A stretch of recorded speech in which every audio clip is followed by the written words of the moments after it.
Hi there, this is Carl Irwin, the Common Magician, with some tricks that I do. So these are tricks that I do, not theoretical constructs, again, not something that's just put together for the channel, but these are little pieces that I actually do for people regularly as opportunities present themselves. So this one is going to use some rubber bands here. If you take a look, I've got a rubber band here, and you can see it's just a regular, it's kind of a stationary rubber band. And I'm going to put it on my fingers. You can see on this side here, and you see that it can't go anywhere. Very flexible, sturdy rubber band. The only way it can go anywhere is if it goes off the top.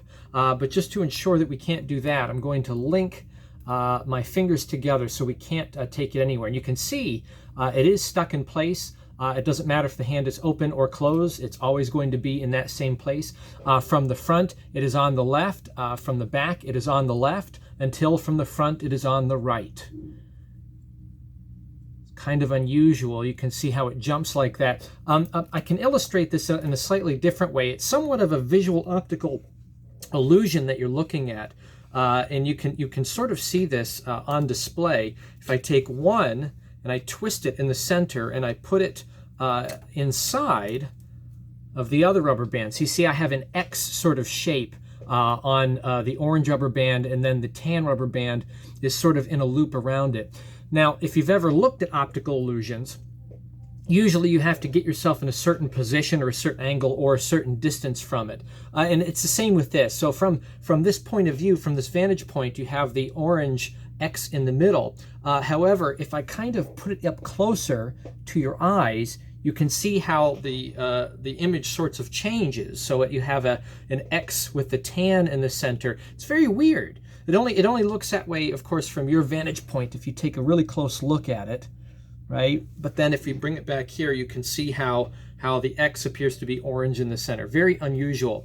Now, I know that seems very strange, and there is an explanation for it. The fact is that these rubber bands are quite special. I can demonstrate that here very quickly. I have another orange rubber band. What I'm going to do is I'm going to sort of link these together. If I put one rubber band between my first finger and my thumb, just like this, and I do the same thing, but I insert this rubber band into this sort of opening that I've made here, you can see how they are linked together. Now, the only way to get these unlinked is for me to close my fingers down and take the rubber band off.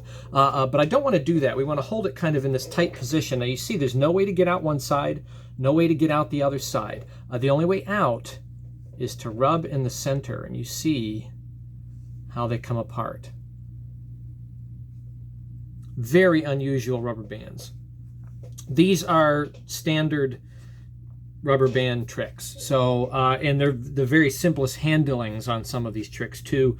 There's, of course, Crazy Man's Handcuffs. There's a really good presentation of that where someone holds a rubber band and then you can make it come off of there. I will do that occasionally. Usually I just do it myself with my hands.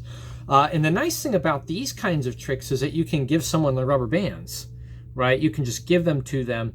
And they can toy around with it and play. It's a completely examinable kind of thing, and it's sort of a fun puzzle for them to try to sort that out. But yeah, it's a nice trick too. These are nice tricks too because rubber bands are common items. They're a little less common unless you're kind of in the office, or if you're in that junk drawer in the kitchen or something, wherever you might keep rubber bands or something like that. But whenever they're around, I will often do some rubber band magic. I do not carry rubber bands on me. That's not something I normally do. I usually wait for the opportunity, and if the rubber bands are of a certain quality where I can do them, then I will do those tricks. And these particular tricks, these three little items, they're easily done with most any type of rubber band. These are some nice non-latex, I think they're number 9s. And these are great for rubber band magic because they've got an enormous stretch on them, and they're very, very durable. They can last quite a long time. Whereas the more standard true rubber band has a lot less stretch to it. I can't remember what number this is, a little bit thicker. But even if I had just a couple of these, I would be able to do all of those tricks. For the one, it's nice to have rubber bands that are both different in color or different in shape or something like that.